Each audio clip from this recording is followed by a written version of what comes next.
আমাকে কথা বলতেই হবে ইনশাআল্লাহ, কারণ আগামীতে আবার আপনাদের সাথে দেখা হবে কিনা আমি জানি না। কথা বলতেই হবে। বসেন, কেউ দাঁড়িয়ে থাকবেন না। আমি দেখতে পাচ্ছি বাংলাদেশের ভাগ্য আকাশে উত্তর গগনে কালো মেঘ জমা হয়েছে, ঝড়ের পূর্বাভাস লক্ষ্য করছি।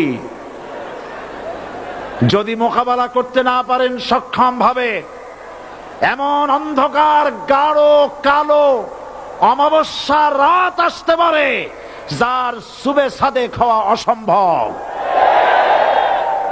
সুতরাং আপনারা কি কাপুরুষের মতো কাফের মুশরিকদের গোলামি করে মরতে চান?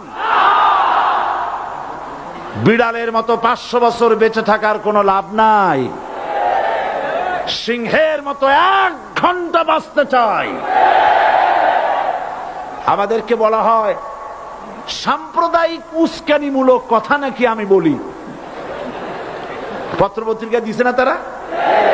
সাম্প্রদায়িক উস্কানি কথা, সাম্প্রদায়িক উস্কানিমূলক কথা বলি। সেই জন্যই বোধহয় শত শত মুসলিম আমাদের কাছে এসে মুসলমান হয়।